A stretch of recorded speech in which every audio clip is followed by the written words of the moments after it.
Hi friends, welcome back to my daily cooking vlog. ಇವತ್ತು ಒಂದು jeera rice ಹೇಗೆ ಮಾಡೋದು ಅಂತ ನೋಡ್ಕೊಂಡು ಬರೋಣ. ಜೀರಾ ರೈಸ್ ಮತ್ತು ದಾಲ್ ಫ್ರೈ ಸೂಪರ್ ಕಾಂಬಿನೇಷನ್ನು.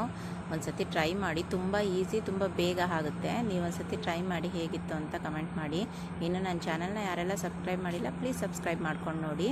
ಮೊದಲನೇದಾಗಿ ಒಂದು ಕುಕ್ಕರ್ ಇಟ್ಕೊಂಡಿದ್ದೀನಿ. ಕುಕ್ಕರಿಗೆ ಸ್ವಲ್ಪ ತುಪ್ಪ ಹಾಕಿದ್ದೀನಿ. ನೋಡಿ, ಇಷ್ಟು ತುಪ್ಪ ಹಾಕಿದ್ದೀನಿ. ತುಪ್ಪ ಇಷ್ಟ ಇಲ್ಲ ಅನ್ನೋರು ಎಣ್ಣೆ ಬೇಕಾದ್ರೆ ಹಾಕ್ಕೊಳ್ಬೋದು. ತುಪ್ಪ ಹಾಕಿದ್ರೆ ಚೆನ್ನಾಗಿರುತ್ತೆ. ಇದಕ್ಕೆ ಹಾಲ್ ಸ್ಪೈಸಸ್, ಸ್ವಲ್ಪ ಪಲಾವ್ ಎಲೆ, ಒಂದೆರಡು ಚಕ್ಕೆ, ಒಂದು 3 ಲವಂಗ, ಒಂದು ಏಲಕ್ಕಿ, ಸ್ವಲ್ಪ ಕಲ್ಲು ಹೂವು, ಇದೆಲ್ಲ ಹಾಕ್ಕೊಂಡು ಚೆನ್ನಾಗಿ ಫ್ರೈ ಮಾಡ್ಕೊಳ್ತಾ ಇದ್ದೀನಿ.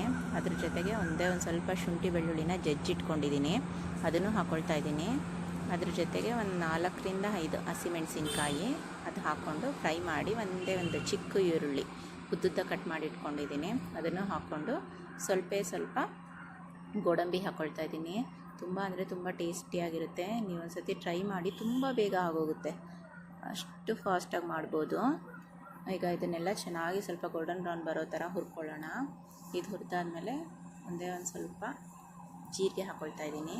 ಅಂದರೆ ಇದು ಜೀರಾ ರೈಸ್ ಆಗಿರೋದ್ರಿಂದ ಸ್ವಲ್ಪ ಜೀರಿಗೆ ಜಾಸ್ತಿ ಹಾಕ್ಕೊಳ್ಬೇಕು. ಒಂದು ದೊಡ್ಡ ಟೇಬಲ್ ಸ್ಪೂನಷ್ಟು ಜೀರಿಗೆ ಹಾಕ್ಕೊಂಡಿದ್ದೀನಿ.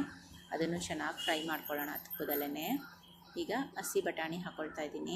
ಹಸಿ ಬಟಾಣಿ ಇಲ್ಲ ಅಂದರೆ ನೈಟೇ 1 ಬಟಾಣಿ ನೆನೆಸಿಟ್ಟು ಹಾಕ್ಕೊಳ್ಬೋದು. ಬಟಾಣಿ ಹಾಕೋದ್ರಿಂದ ಚೆನ್ನಾಗಿರುತ್ತೆ ಇದು ಟೇಸ್ಟು. ಈಗ ಬಟಾಣಿನೂ ಫ್ರೈ ಆಗಿದೆ. ಅಕ್ಕಿನ ತೊಳೆದು ಇಟ್ಕೊಂಡಿದ್ದೆ ಒಂದು 2 ರಿಂದ 3 ಸತಿ, ಅದನ್ನು ಹಾಕ್ಕೊಳ್ತಾ ಇದ್ದೀನಿ. ಇದನ್ನು ತುಪ್ಪದಲ್ಲಿ ಸ್ವಲ್ಪ ಫ್ರೈ ಮಾಡಿ ಹಾಕಿದ್ರೆ ಉದ್ರುದ್ರಾಗಿ ತುಂಬ ಅಂದರೆ ತುಂಬ ಚೆನ್ನಾಗಿ ಬರುತ್ತೆ. ಈ ಥರ ಸ್ವಲ್ಪ ತುಪ್ಪದಲ್ಲಿ ಫ್ರೈ ಮಾಡಿಕೊಂಡು ಈಗ ರುಚಿಗೆ ತಕ್ಕಷ್ಟು ಉಪ್ಪು ಹಾಕ್ಕೊಳ್ತಾ ಇದ್ದೀನಿ. ಉಪ್ಪು ಹಾಕ್ಕೊಂಡ್ಬಿಟ್ಟು ಇದಕ್ಕೆ ನೀರು ಇವಾಗ 1:2 ಅಷ್ಟು. ನಾನಿವಾಗ 3 ಗ್ಲಾಸ್ ಅಕ್ಕಿ ಹಾಕ್ಕೊಂಡಿದ್ದೀನಿ, ಅದಕ್ಕೆ 6 ಗ್ಲಾಸ್ ನೀರು ಹಾಕ್ಕೊಳ್ತಾ ಇದ್ದೀನಿ. 6 ಗ್ಲಾಸ್ ನೀರು ಹಾಕಿ ಚೆನ್ನಾಗಿ ಇದನ್ನ ಮಿಕ್ಸ್ ಮಾಡಿಬಿಟ್ಟು ಒಂದೇ ಒಂದು ವಿಜಿಲ್ ಬಂದರೆ ಸಾಕು. ತುಂಬ ಅಂದರೆ ತುಂಬ ಟೇಸ್ಟಿಯಾಗಿ ಉದ್ರುದ್ರಾಗಿ ಎಷ್ಟು ಚೆನ್ನಾಗಿ ಬರುತ್ತೆ ಅಂತ ಅಂದರೆ ಅಷ್ಟು ಟೇಸ್ಟಿಯಾಗಿ ಬರುತ್ತೆ. ನೀವು ಒಂದು ಸತಿ ಟ್ರೈ ಮಾಡಿ ಹೇಗಿತ್ತು ಅಂತ ಕಮೆಂಟ್ ಮಾಡಿ. ಇದಕ್ಕೆ ಸೈಡ್ ಡಿಶ್ ಆಗಿ ದಾಲ್ ಫ್ರೈ ಹಾಕ್ಕೊಳ್ಬೋದು, ಇಲ್ಲಾಂದರೆ ಚಟ್ನಿ ಇದ್ರೂ, ಕಾಯಿ ಚಟ್ನಿ ಇದ್ರೂ ಚೆನ್ನಾಗಿರುತ್ತೆ. ನಾನು ಇದಕ್ಕೆ ದಾಲ್ ಫ್ರೈ ಮಾಡಿದ್ದೀನಿ.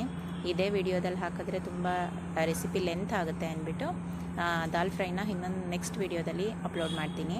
ದಯವಿಟ್ಟು ಚೆಕ್ ಮಾಡಿ ಹೇಗಿತ್ತು ಅಂತ ಕಮೆಂಟ್ ಮಾಡಿ. ಒಂದು ಸತಿ ಟ್ರೈ ಮಾಡಿ, ತುಂಬ ಅಂದರೆ ತುಂಬ ಟೇಸ್ಟಿಯಾಗಿದೆ. ಇದು ಜಾಸ್ತಿ ಟೈಮ್ ತೊಗೊಳ್ಳಲ್ಲ, ತುಂಬ ಅಂದರೆ ತುಂಬ ಬೇಗ ಆಗೋಗುತ್ತೆ. ನೀವು ಬೆಳಗ್ಗೆ ಹೊತ್ತು ತುಂಬ ಬ್ಯುಸಿ ಇದ್ದೀನಿ, ಏನೂ ತರಕಾರಿ ಇಲ್ಲ ಅಂದಾಗ ಈ ಟಿಫನ್ ಮಾಡಿ, ತುಂಬ ಟೇಸ್ಟಿಯಾಗಿರುತ್ತೆ. Thank you for watching.